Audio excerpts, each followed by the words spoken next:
Avoir un iPhone, c'est bien, savoir s'en servir, c'est mieux. Découvrez donc dans cette vidéo 7 astuces pour votre précieux afin de vous simplifier la vie et plus encore.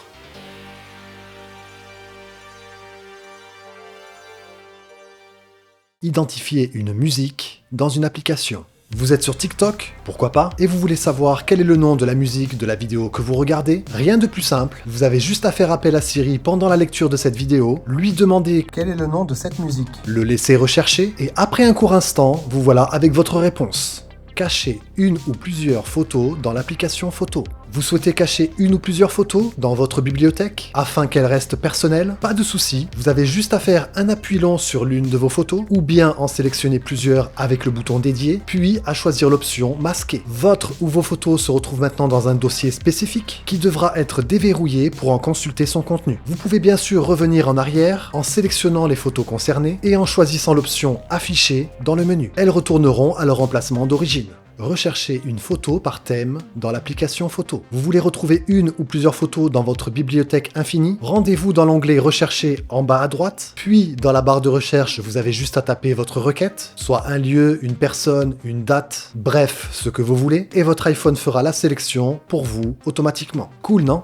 Créez un diaporama. Toujours dans l'application photo, si vous souhaitez créer votre propre diaporama pour montrer vos derniers clichés à vos amis, il vous suffit de sélectionner tous les éléments que vous voulez, photo ou même vidéo, d'appuyer sur les 3 petits points en bas à droite et de choisir diaporama. Vous voici donc avec votre diaporama que vous pouvez personnaliser en ajoutant ou non de la musique, choisir un thème spécifique, régler la vitesse de la lecture ou même répéter celle-ci. Sécuriser une application en la bloquant. Vous souhaitez sécuriser une de vos applications en la bloquant à son lancement? Ouvrez l'application raccourci et appuyez sur automatisation en bas de votre écran, ajoutez une nouvelle automatisation, puis dans la barre de recherche en haut, tapez App et sélectionnez l'option. Dans la fenêtre qui apparaît, appuyez sur Choisir et sélectionnez Photo par exemple dans la liste. Ensuite, veuillez à ce que les options Est ouverte et Exécuter immédiatement soient cochées. Appuyez sur le bouton suivant en haut à droite de l'écran. Sur la page suivante, il vous faut ajouter une action en appuyant sur Nouvelle automatisation, puis ajouter une action. Dans le champ de recherche, sélectionnez Écran verrouillé. Il ne vous reste plus qu'à valider et l'automatisation est créée. Maintenant, quand j'ouvre l'application photo, vous pouvez voir que mon téléphone se verrouille automatiquement et pour le déverrouiller et accéder à ma photothèque, je dois utiliser Face ID qui sécurise mon application choisie.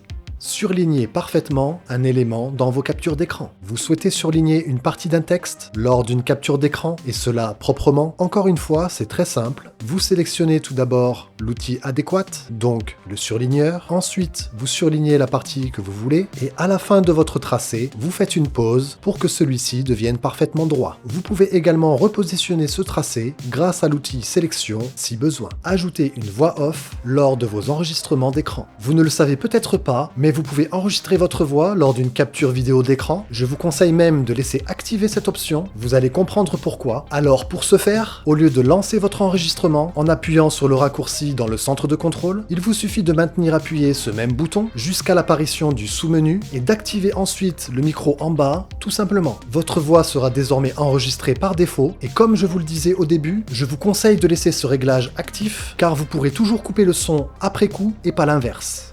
J'espère que vous avez apprécié la vidéo, que celle-ci vous a appris des choses. Comme d'hab, n'hésitez pas si vous avez des questions. Sinon, on se dit à très vite. Bye!